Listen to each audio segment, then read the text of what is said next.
Berbicara tentang pemuda, ini adalah sesuatu topik yang semua penulis sepertinya tidak pernah habis menulis tentang cerita pemuda, kesuksesan pemuda dan lain sebagainya. Dan di dalam Al-Quran pun Allah Subhanahu wa Ta'ala telah menuliskan, mewahyukan kepada Nabi Muhammad SAW bahwa kesuksesan umat-umat terdahulu itu selalu dilatar belakangi oleh pemuda yang luar biasa ada di dalamnya.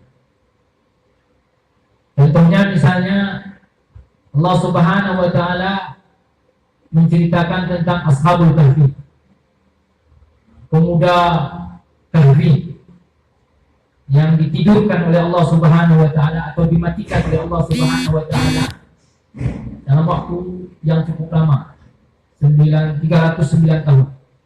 Dalam duniatin wazdadu tis'ah, 309 tahun Allah Subhanahu wa Ta'ala matikan karena ada kejadian sebelumnya yang luar biasa. Mereka ini adalah pemuda. Dari mana kita tahu? Memang Allah Subhanahu wa Ta'ala menceritakannya. Nahnu naqussu 'alaika naba'ahum bil haqq innahum fityatun amanu bi rabbihim zidnahum huda. Kami ceritakan kepada kalian sebuah kisah yang sangat benar. Artinya tidak ada keraguan di dalam. Kalau kita masih ada terbesit sedikit saja kalau yang diceritakan oleh Al-Quran itu sepertinya tidak mungkin atau hal-hal yang meragukan, maka itu kita mesti introspeksi, mesti kita beristighfar, dan itu bisa membawa kita kepada kecelakaan dan kesesatan. Allah katakan nahnu naqussu 'alaihim naba'ahum bil haqq. Kami ceritakan kisah mereka ini, dan kisah mereka ini adalah sebuah kisah yang benar. Innahum fityatun amanu bi rabbihim zidnahum huda. Mereka itu adalah pemuda-pemuda. Mereka Ashabul Kahfi itu adalah pemuda-pemuda amanu, yang mereka syarat pemuda itu yang bisa melakukan perubahan adalah aman. Harus punya nilai keimanan.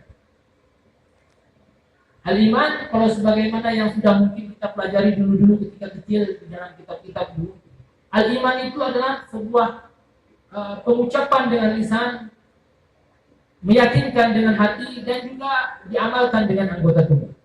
Jadi yang namanya percaya, ketika seorang mengatakan Tuhan saya adalah Allah Subhanahu wa Ta'ala, bukan saja dengan lisan kita yang mengatakan Tuhan saya adalah Allah. Konsekuensi dari semua ungkapan kata-kata Tuhan saya adalah Allah, itulah arti iman yang sebenarnya. Ketika kita mengatakan Tuhan saya adalah Allah Subhanahu wa Ta'ala, maka kita mesti tunduk, mesti mengakui kalau kita ini adalah hamba. Taat dengan aturan, taat dengan perintah, taat dengan larangan, taat dengan semua hal yang ditetapkan oleh Allah Subhanahu wa Ta'ala. Jadi syarat supaya kita ini bisa bangkit membangun sebuah masyarakat, pemuda yang bisa membangun sebuah masyarakat, syarat utamanya adalah aman, mesti beriman dengan iman yang sesungguhnya, iman yang benar-benar, bukan iman karena ada unsur-unsur yang lain, Karena iman tersebut zidnahum huda, karena mereka betul-betul menginginkan sesuatu yang baik, dan Allah pun pasti akan membantu. Jadi memang betul syarat sebuah kemajuan, sebuah masyarakat itu ada di tangan pemuda, tapi juga kita tidak menafikan di situ adalah ada campur tangan Allah Subhanahu wa Ta'ala, dengan catatan kita mesti beriman kepada Allah.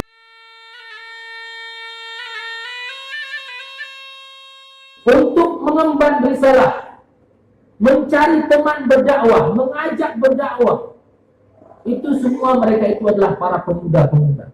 Umurnya rata-rata di bawah 35 tahun ke bawah. Ketika terjadi penyerangan Persia, Iran sekarang. Dulu kan ada dua imperium yang besar, negara adidaya lah kalau sekarang. Kalau sekarang Amerika dan Cina sebenarnya mungkin ya. Kalau dulu ada Romawi dengan Persia. Ketika terjadi penaklukan Persia itu, rata-rata yang mengikuti Umar bin Khattab itu adalah anak muda semua. Kalau saya tidak salah ada 12.000 barisan anak muda. Yang tua ikut tidak ikut, memang tidak izinkan, nggak usah lah. Bapak-bapak di rumah saja lah. Jaga anak-anak, jaga anak-anak kecil. Biar yang muda-muda saja. Dalam satu riwayat dikatakan bahwa ketika bertemu dua pasukan itu, pasukan Persia di sana, pasukan kaum muslimin di sini, orang Persia itu menyediakan satu singa yang sangat lapar. Dia keluarkan itu. Ini bukan kisah dongeng, kisah nyata. Ada di dalam sejarah dan ditulis dengan tinta emas di dalam sejarah. Mereka keluarkan singa yang sedang lapar, yang berlari kencang, tanpa ada aba-aba, keluar satu orang anak muda luas. Satu orang anak muda keluar dari pasukan, dari barisan kaum muslimin. Singa mengejar, laki-laki pun mengejar. Sebuah pemandangan yang dahsyat. Ketika di sana ada singa asli, di sini singa tapi manusia tapi jiwanya jiwa singa. Jiwanya jiwa singa bertemu dan melompat tepat di atas singa tersebut, sehingga dia menusukkan beberapa tusukan, mati singa itu.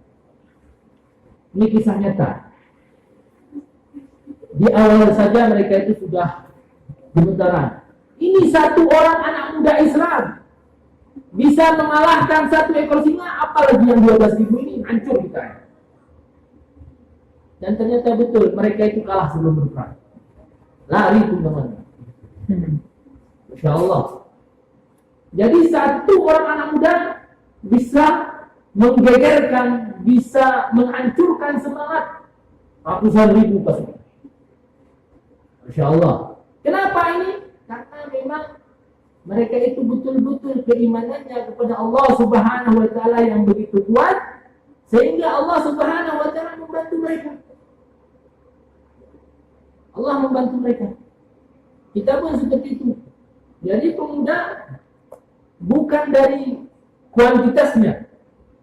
Nah, seperti kata Ustaz Mulyadi. Tidak perlu kuantitas. Yang paling penting adalah kualitas. Nah, bukan yang nggak hadir tidak berkualitas.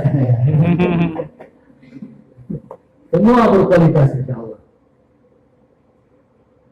Yang paling penting betul kualitas.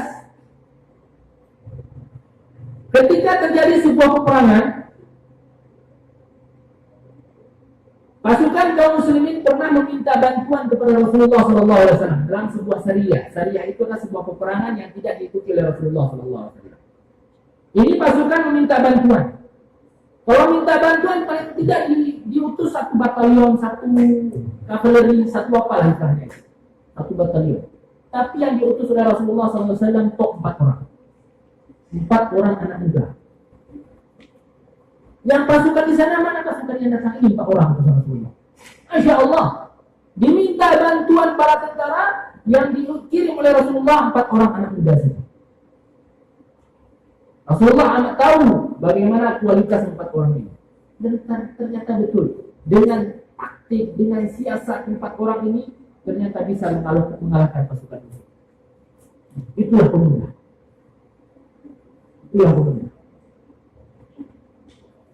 Kisah yang luar biasa lagi yang sudah diceritakan di dalam buku-buku sejarah kita, bagaimana penaklukan Konstantinopel, Turki sekarang.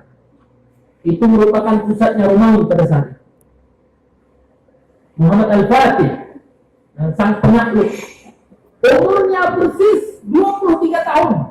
23 tahun, Masya Allah. 23 tahun menjadi panglima perang dan bisa meruntuhkan bentengnya Konstantinopel. Berbulan-bulan mereka kepung. Masya Allah. Sebuah cerita gemilang yang luar biasa yang dicatat di dalam sejarah bahwa Muhammad Al-Fatih, pemuda yang luar biasa gagah berani dengan keilmuannya yang kuat dan lain sebagainya, sehingga dia bisa menaklukkan benteng yang luar biasa. Semuanya itu ada di tangan pemuda.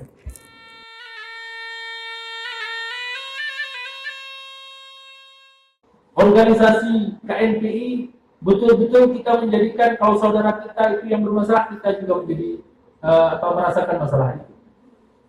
Itu yang paling penting. Rasulullah SAW mengatakan al-muslim kajasadil wahid. Idza ishtaka minhu 'udwun ishtaka sa'iru al-jasadi bil humma was-sahm.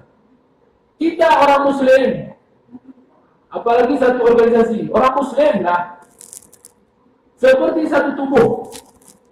Kalau ada anggota tubuh kita yang sakit, kaki yang sakit, bukan kaki saja yang sakit, mata nggak bisa tidur, mulut tidak enak makan, semuanya jadi tidak enak. Padahal sumber masalahnya cuma di kaki. Begitu juga seharusnya kita dengan sesama saudara kita yang muslim. Dengan tidak mencari kesalahan-kesalahan. Langsung secara ini langsung kita masuk ke tadi dulu. Dengan tidak mencari kesalahan-kesalahan. Karena kenapa? Tidak ada manusia yang sempurna dari kesalahan. Saya yang berbicara pada saat ini bukan berarti saya lebih mulia dari bapak-bapak, lebih mulia dari ibu-ibu, tidak. Nah, bukan lebih mulia. Allah Subhanahu wa Ta'ala menutupi aib kita sehingga kita terlihat mulia di hadapan orang lain. Ustaz Mulia Rahman terlihat mulia karena Allah Subhanahu wa Ta'ala menutupi aibnya. Kalau seandainya Allah berkehendak membuka aibnya, mungkin malu untuk duduk di sini, dia akan duduk di dalam kamar mengunci diri dan sebagainya, tidak memperlihatkan dirinya di hadapan orang ramai. Tapi kita ini mulia karena Allah Subhanahu wa Ta'ala masih menutupi aib kita, masih menutupi kekurangan kita, dan kita yang paling tahu dengan kekurangan kita yang lebih paham. Jadi kita tidak memiliki kemuliaan kecuali Allah Subhanahu wa Ta'ala yang memberikannya. Kita tidak mencari-cari kesalahan orang lain. Allah Subhanahu wa Ta'ala mengatakan wala talmizu anfusakum wala tanabazu bil alqab bi'sal ismul fusuq ba'da al-iman. Jangan kita mencaci maki. Wala tanabazu bil alqab. Jangan mencari-cari membubuhkan gelar-gelar yang tidak baik. Kalau ada wanita headling, kalau ada yang yang pendek, kita kasih nama ya. Jadi nama-nama yang dia sendiri tidak ridha dengan nama tersebut. Allah Subhanahu wa Ta'ala sudah mengajari kita, panggillah orang lain itu dengan panggilan yang dia senang. Saya biasanya ketika mengajar misalnya namanya ini panjang sekali, apalagi nama anak-anak sekarang panjang sekali, ada yang sampai 5 kata, 6 kata. Kamu namanya Fatimah, panggil siapa? Panggilannya Didi. Kenapa jauh sekali? Memang seperti itu. Kamu mau di mana, Didi? Saya lebih senang itu dipanggil. Saya akan panggil dia dengan nama Didi. Kadang-kadang memang saya dapat disebut namanya, nama panggilannya justru berbeda dengan nama aslinya.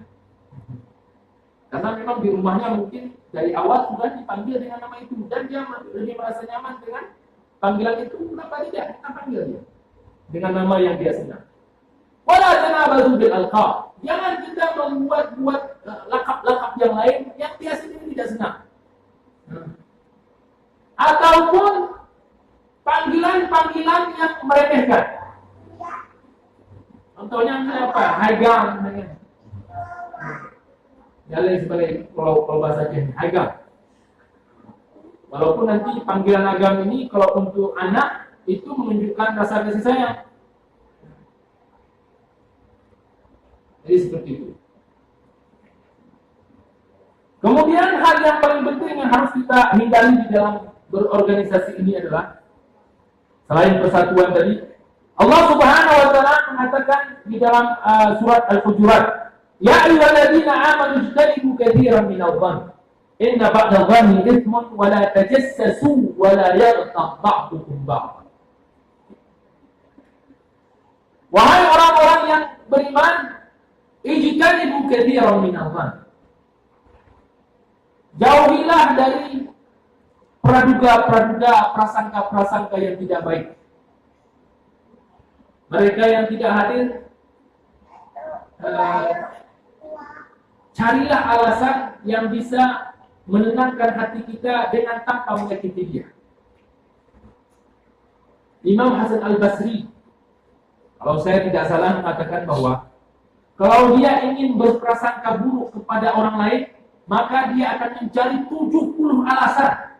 70 alasan supaya dia tidak berprasangka buruk kepada orang lain. Orang tidak datang ke masjid misalnya, oh mungkin dia itu salah di masjid lain. Tapi ada hondanya di rumah, oh mungkin dia pergi jalan haji.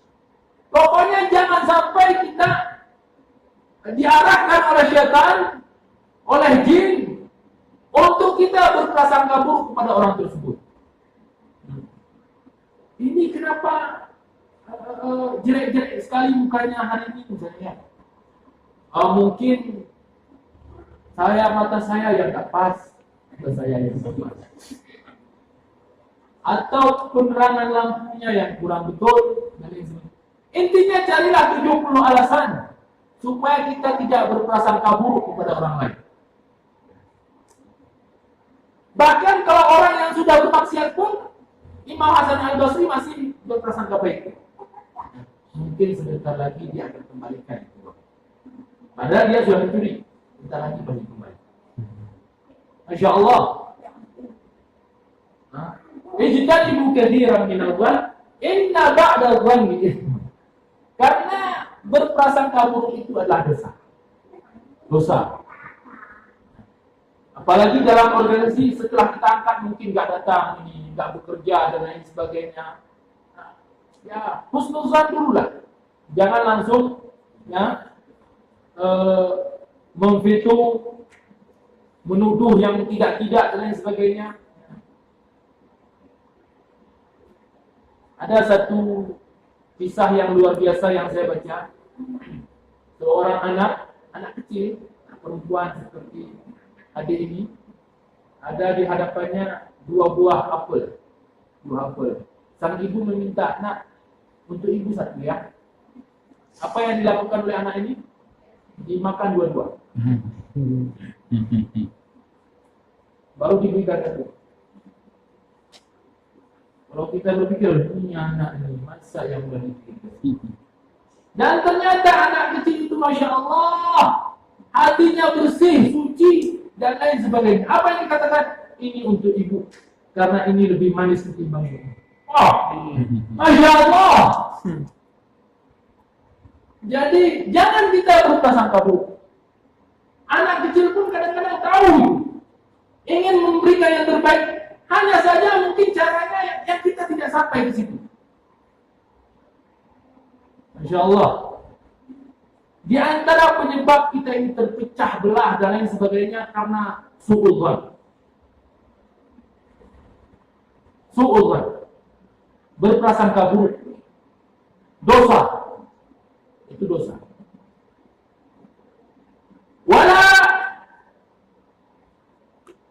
ya ayyuhalladzina amanu ijtanibu katsiran minadh dhanni inna ba'da dhanni itsmun wala tajassasu. Hal yang paling penting juga adalah la tajassus. Wala tajassasu. Jangan memata-matai. Mencari-cari kesalahan orang lain. Mencari-cari kesalahan. Sengaja memang dicari kesalahan orang lain. Sengaja kita cari. Dia sudah baik pun, kita cari kesalahannya. Itu ketahuilah kalau kita mencari kesalahan orang lain, yang perlu kita yang kita tanyakanlah kita sendiri. Dalam sebuah ungkapan dikatakan, wa 'ainur ridha 'an kulli 'aibin qalilatun kana kama anna 'aina suqti tubdil masawi.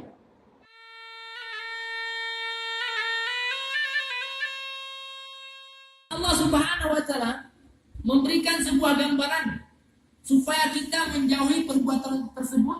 Allah katakan, Sukakah kalian, wahai hamba-hambaku, memakan daging bangkai saudara kalian sendiri? Ibaratnya kalau kita menggibah orang lain itu seperti kita makan bangkai saudara kita. Maka itu tentu kita nggak mau, benci kita. Jadi begitulah Allah Subhanahu wa Ta'ala mengancam kita supaya kita tidak melakukan hal-hal yang memang menjerumuskan kita kepada ghibah, mencari keburukan-keburukan orang lain, mencari kejelekan-kejelekan orang lain. Jadi seperti itu. Wala yaghtab ba'dukum ba'dha ayuhibbu ahadukum an ya'kula lahma akhihi maitan fakarihtumuh wattaqullaha innallaha tawwabur rahim. Bertakwalah kepada Allah Subhanahu wa Ta'ala, karena sesungguhnya Allah Subhanahu wa Ta'ala Maha menerima taubat dan Maha pengasih. Bapak-bapak, ibu-ibu yang dirahmati oleh Allah Subhanahu wa Ta'ala, organisasi baik apapun lah, KNPI kah atau organisasi apapun, yang paling penting adalah bahwa persatuan, tidak mencari-cari kesalahan, semuanya saling mendukung. Kalau di dalam ungkapan orang Aceh memang sudah sangat bagus, menyoka pakat lampu jerat tak pegal. Artinya memang Rasulullah SAW juga demikian. Ketika sudah ada kata sepakat, maka tidak boleh ada yang berjalan dengan idenya. Tidak boleh ada yang berjalan dengan idenya. Dan Pak Ketua pun, ya, ketua memang harus yang bijaksana. Artinya dulu saya pernah juga berorganisasi, ya. Ada model ketua kami itu yang diajak kami berkumpul hanya untuk mendengarkan idenya, ketika sampai ide yang lain dia tidak terima. Jadi apa manfaatnya untuk bermusyawarah, mencari ide dan lain sebagainya? Rasulullah SAW tidak pernah seperti itu. Kalau memang diajak bermusyawarah, Rasulullah SAW sangat terbuka menerima ide-ide dari sahabatnya. Yang paling masyhur musyawarah Rasulullah SAW adalah ketika menghadapi kaum kafir Quraisy yang mau menyerang kota Madinah, yang disebut dengan perang Al-Ahzab. Al-Ahzab itu adalah kumpulan dari kelompok-kelompok. Artinya orang kafir dengan orang Yahudi dengan bani-bani yang lain semuanya bersekongkol, semuanya mau menyerang kota Madinah. Sedangkan di dalam kota Madinah sendiri tidak semuanya bersatu. Ada Yahudi di situ, ada orang munafik di situ dan lain sebagainya. Sehingga Rasulullah bermusyawarah. Bagaimana caranya? Muncullah ide yang luar biasa yang datang dari Salman Al-Farisi. Kalau gitu kita gali parit gali. Dulu belum ada beku, pakai tangan, belum ada eskapator. Itu sekeliling kota Madinah itu digali, jaraknya ukuran ketika kuda tidak bisa melampaui itu. Ketika kuda Arab itu melompat pasti jatuh ke dalam. Itu ukurannya. Kalau beda kuda Arab dengan kuda Tekemon. Kuda Tekemon itu mungkin lompatnya cuma 4 meter. Kalau ini mungkin sampai 6, 7 meter lompatnya. Seperti itu. Ukurannya seperti itu. Dan dalam diterima oleh Rasulullah SAW sehingga semuanya sepakat siang malam bekerja itu menggali parit-parit. Insya Allah sebuah pekerjaan yang berat. Tapi Rasulullah SAW juga ikut mengangkat tanah. Sahabat-sahabat yang lain yang sudah sepakat dengan kata tersebut, padahal yang lain juga mengeluarkan ide-ide juga, karena sudah sepakat dengan kesepakatan ini, mereka juga ikut bekerja. Jadi seperti itu. Bermusyawarah karena Allah Subhanahu wa Ta'ala juga memerintahkan kepada kita untuk bermusyawarah setiap ada permasalahan yang muncul. Wasyawirhum fil amr. Bermusyawarahlah kamu setiap ada perkara-perkara yang muncul di antara kalian. Selanjutnya yang mungkin bisa saya sampaikan di dalam pertemuan ini saya mohon maaf mungkin ya karena ini seperti tadi supir cadangan. Nah, tapi kadang-kadang ke Ulili, kadang-kadang ke Surabaya. Mumpung lagi ingat. Dulu ada seorang guru saya, kebetulan beliau juga pernah terjun di dunia perpolitikan. Ustaz saya mengatakan kepada saya, kalian kalau ikut sebuah organisasi, jadikanlah organisasi itu yang menjadikan kalian lebih bertakwa kepada Allah Subhanahu wa taala. Jangan sampai organisasi itu menjadikan kalian jauh dari Allah. Ya. Kalau kalian berada di dalam organisasi politik yang memang di situ lumpur semuanya, maka usahakanlah kalian membeli sepatu pecut, supaya yang kotor itu sepatu kalian bukan kaki kalian. Sebuah kata filosofi yang luar biasa. Maksudnya apa itu? Artinya memang kita tidak pungkiri sekarang ada sebuah organisasi yang memang di dalamnya itu kita katakan ada buruknya, bukan tidak ada baiknya. Sangat banyak baiknya. Tapi kadang-kadang keburukan itu lebih mendominasi. Bagaimana caranya? Adalah kita berusaha melakukan hal yang paling kecil keburukannya dengan memperbanyak kebaikan-kebaikan yang ada di dalam organisasi tersebut. Apakah kita itu berdosa? Tidak, insya Allah. Sesuai dengan hadis Nabi SAW, kalau kita melakukan kesalahan, maka lakukanlah yang baik-baik, maka kebaikan itu akan menghapuskan kesalahan-kesalahan tadi. Ittaqillaha haitsuma kunta wa atbi'is sayyi'atal hasanata tamhuha wa khaliqin nasa bikhuluqin hasan. Bertakwalah kalian kepada Allah Subhanahu wa taala di mana saja berada. Dalam organisasi KMPI bertakwa. Di dalam organisasi PAN kalau tidak PAN bertakwa. Di dalam partai PA bertakwa. Di dalam BKRMI BKPRMI bertakwa. Semua organisasi yang kita ikuti harus menjadikan kita lebih dekat dengan Allah Subhanahu wa taala. Jangan sampai dengan organisasi ini justru menjadikan kita jauh dari Allah Subhanahu wa taala. Itu teringat sekali saya pesan guru saya seperti itu. Jadi apapun yang kita lakukan, di organisasi apapun yang kita lakukan, pasti yang menjadi keinginan kita adalah kita menjadikan organisasi ini lebih baik dan kita lebih dekat dengan Allah Subhanahu wa taala.